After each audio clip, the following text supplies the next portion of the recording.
দলের অভ্যন্তরে লুকিয়ে থাকা চাঁদাবাজদের বিরুদ্ধে শুদ্ধি অভিযান কুমিল্লা সদর উপজেলা বিএনপির সভাপতি রেজাউলকে দিয়ে শুরু হলো। কুমিল্লার শাসনগাছা এলাকার শাসক তিনি, বাসস্ট্যান্ড ও সিএনজি স্টেশনের নিয়ন্ত্রক। 5 আগস্টের পূর্বে কুমিল্লা ঢাকা রুটে বাস ভাড়া ছিল 200 টাকা, কিন্তু রেজাউলের নির্দেশে এই ভাড়া 250 টাকায় উন্নীতকরণের অভিযোগ রয়েছে। শুরু হয় শাসনগাছা বুড়িচং রুটে সিএনজি থেকে দৈনিক 3 দফা জিপি আদায়, যা নিয়ে এতদিন তীব্র অসন্তোষ ছিল শ্রমিক ও সাধারণ মানুষের। গত 1 মে দিবসের কর্মসূচি হিসেবে সিএনজি শ্রমিকরা ঘেরাও করে কুমিল্লা 5 আসনের সংসদ সদস্য জসিমউদ্দিনের বাড়ি।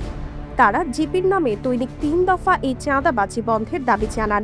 বিষয়টি নিয়ে সংসদ সদস্য জসিমউদ্দিন টেলিফোনে কুমিল্লা সদর উপজেলা বিএনপির সভাপতি রেজাউলের সাথে কথা বলে আশানুরূপ সদুত্তর পাননি। উল্টো ফেসবুকে স্ট্যাটাস দিয়ে রেজাউল সংসদ সদস্য জসিমউদ্দিনকে চ্যালেঞ্জ ছুড়ে দেন।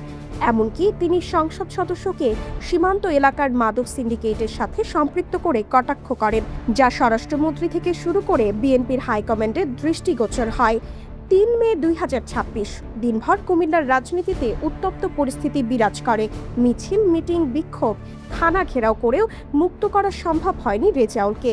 মন্ত্রী আমিন উর রশিদ ইয়াসিনের আশীর্বাদ পুষ্ট নেতা হিসেবে বিএনপির এই নেতা চাঁদাবাজির অভিযোগে গ্রেফতারের ঘটনা কুমিল্লার রাজনীতিতে নতুন মেরুকরণের ইঙ্গিত বহন করে, যা বিএনপির নাম ভাঙিয়ে দেশের অন্যান্য এলাকায় চাঁদাবাজদের জন্য অশনি সংকেত।